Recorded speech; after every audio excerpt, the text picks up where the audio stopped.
For every child dreaming about football career, there's very few stories that we ever hear. Welcome to Beyond the Academy. I'm going to be taking you on a journey of the real hopes, hurdles and heartbreak of football. Every single weekend, children dream of walking onto a Premier League football pitch like this.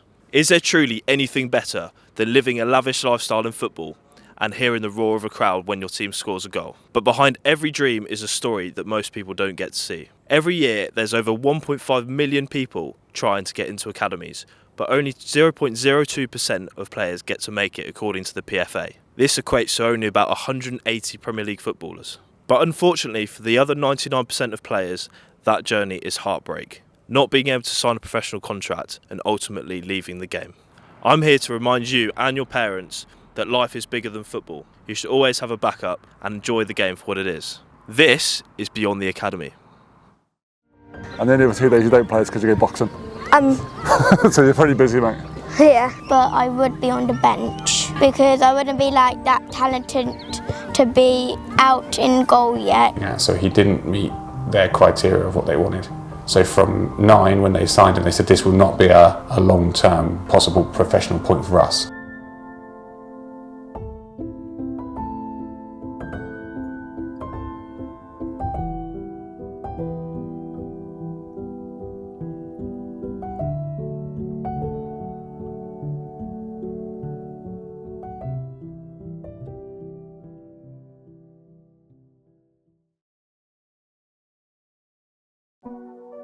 I'm on my way to meet Dylan and Perry.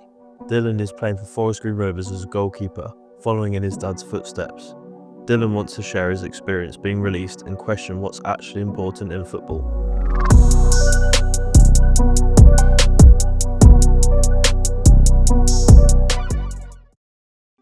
When did you first decide you wanted to become a footballer? Well, when I was like about 7 years old, I was like watched a few games occasionally, thought it was like quite cool and thought I'd like try it out. Some of my mates played for Woking and Membrook and Woodley United, so I decided, let's go like give it a try and stuff. And I went to Woking and Membrook as an outfield player. Then I went to Woodley United after like a year or so. And then when I was about 8, I think they didn't have a goalie, and that's when I started to go in goal. This one game where I don't think our goalie was here. And then I went in goal and they said I was quite decent and I actually enjoyed it, so I decided to go in goal. Then after about, how long was it, Jack? Not long. Not that long. Then 6 months. There was a Reading scout watching me for a few games. I think you just turned up training. I don't think you actually even knew when you went down to the academy. I don't even think you realised it was the academy. Yeah. Someone just said, "Do you want a game of football?" He was like, "Yeah, all right," and just turned up. Enjoyed it so much, like making saves, like getting assists, and just making those like game decision saves. What's the pressure like being in an academy? It's quite a lot of pressure, and you're always being watched and who's going to get the contract or not. Like at Reading there was like 6 goalkeepers and you wanted to fight to be like the best one, to be like chosen to be gone to the next year and stuff.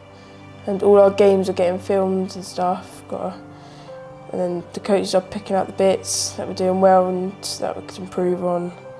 Like always got to kind of like, if he does something good, it's like pressure. I've got to improve it now. I've got to kind of like step up and trying harder to make those good saves. But when you like try hard, something like it goes wrong as well. If it goes wrong, you're like gutted. Like, is he going to get it?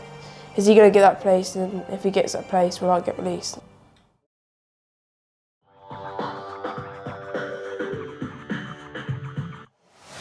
Pass it to a teammate and finds a spare code.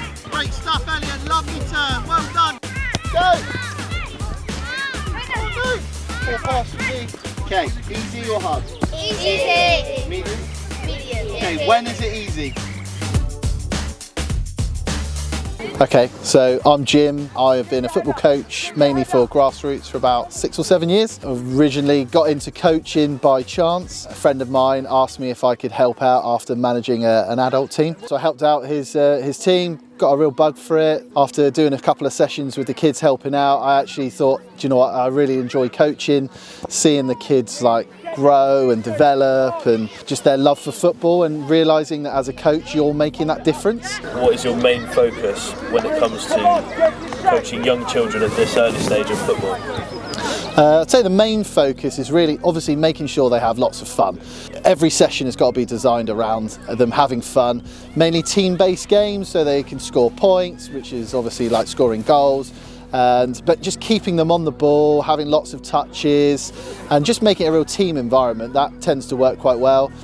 Do you ever hear about young players mentioning professional football? All the time. Most kids want to be a professional footballer, mainly probably because they see them, maybe some of the older kids see them on Instagram or on the internet, and seeing the lifestyle that they live. But yeah, no, I think most kids that certainly come to our coaching sessions, they would love the idea of becoming a professional footballer. I suppose the challenge is obviously how they do that, and the pivotal role that grassroots football is the key starting point. And then hopefully, they say, the development and will take them forward and sort of go from there, really. How do you deal when scouts come to the training facilities? Well, so we do get scouts that come to our sessions. They will often stand at the side just having a look around at mainly the younger children, if I'm honest. And they seem to be very heavily focused on sort of 4 to 6 year olds, where they're looking for more movement than necessarily. It's not about how skillful they are, because at that age it's very hard to know, what they can do with the football. It's more about, driving, running, how much they want the ball, and that sort of movement-based athleticism they're looking at a very young age. Yeah, we try and talk to them, we get an idea of what they're looking for, and then they tell us how we can also help them and how we can help the scouts as well as them help us to help develop the children.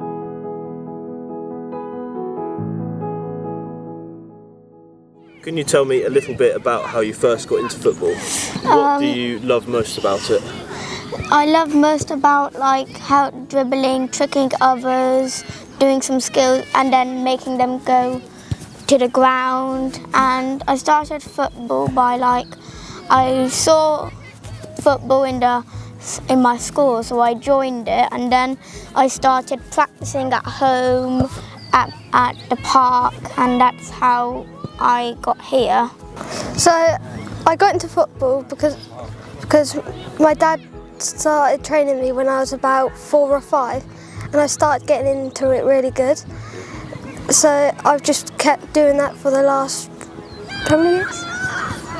You've always played football, I think, haven't you, since you could kick a ball? Do you have a favourite professional footballer, and can you tell me a bit about him? Yeah, I've got an Everton player called Njai. He's really skillful and he scores loads of goals. Is that what you like most about him, his skills and the way he plays? Yeah. Lamine Yamal. Yeah. And who else? Messi, yeah. She knows all the footballers mostly. To be honest, we don't know where she get that from, because nobody in our family watch even football.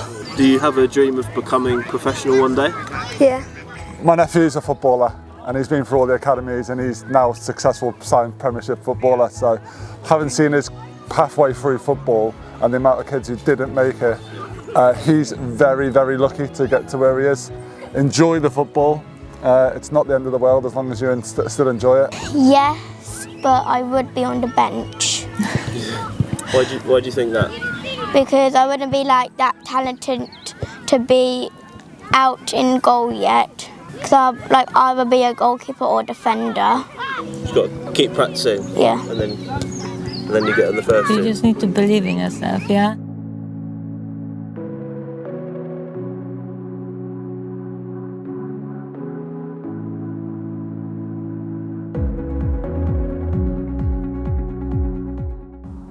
What was your reaction when your son joined an academy and followed in your footsteps as a goalkeeper? Oh, nightmare. I wanted to be a striker. Yeah. So I was didn't want him to go in goal, and the first time he put his gloves on, I was like, oh no, this could be a nightmare. It was crazy. His granddad says it's like living with me again. Literally, he's followed in the exact same pattern, same point, everything, how it's happened. Yeah. It's proud, but you know what could happen. That's the worst bit, I think, because I know what it's like and what could happen. You always have that worry. So after your own experiences, how did you try and prepare for the possibility of Dylan being released? what would you do? To be fair, Reading were quite good. So when they signed him, they identified there was an issue with his height. So they do a height predictor for goalkeepers, and they want over 6'2". His height predictor is kind of 5'11", 6 foot. That's what they're looking at. So he didn't meet their criteria of what they wanted.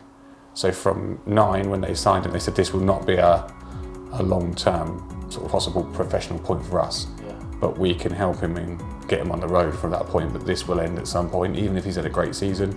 So they were quite open and honest, which was really good. And they sort of said, look, can we use him because we don't find goalkeepers of his ability at his age, but you use us by getting all the coaching, playing at all these nice places, and from that point, and we'll communicate with you when it's coming to that end point.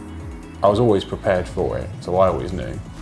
And it was just trying to manage that for him of how much information do you give him and when do you give him that information from those points. Now the game's changed to a more physical athlete point of let's look at the athlete and we can try and make the footballer.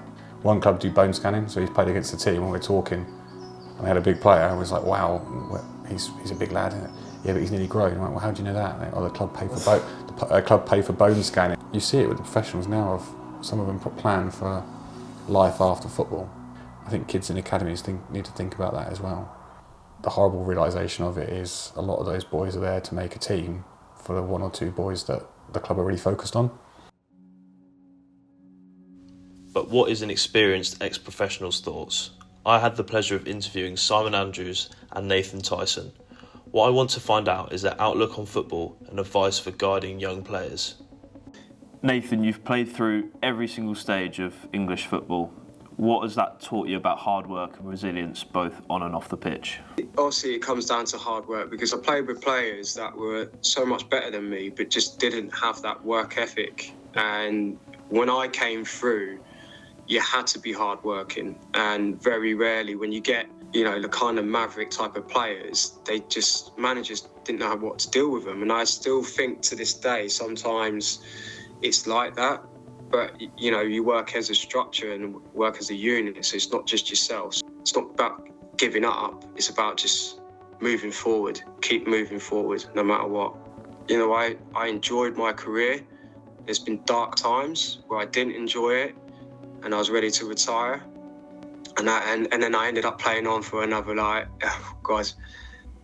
another 12, 13 years after that. So, after seeing many of your ex-teammates struggle financially, what do you do to support them? What do you think are some of the other biggest challenges that players face after their career?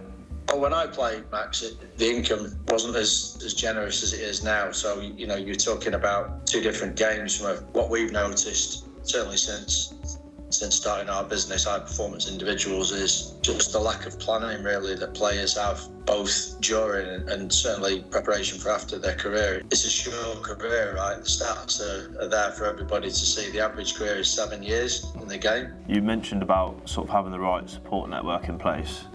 What I've found with my project is a lot of young players, there's a lot of pressure on them to make it. It sometimes can be from the family as well. What advice would you give to them? You've got to be careful how you tread. So, you've got to make sure that your child is enjoying it. And you've got to make sure you're there to support. That the coaches coach. You're not going to agree with everything that coach says. But there are plenty of other clubs out there, up and down, from Premier League right down to step 4, step 5.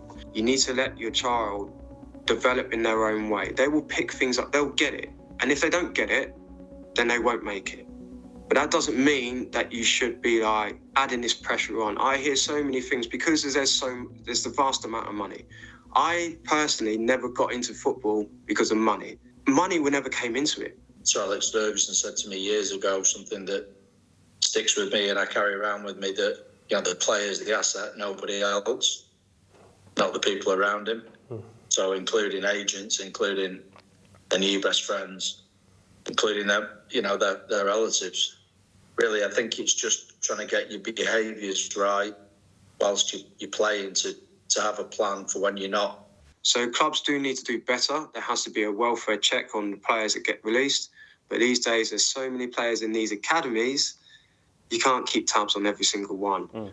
Push them in the right direction and been supportive, Remember, it's a child still. They still need the family support.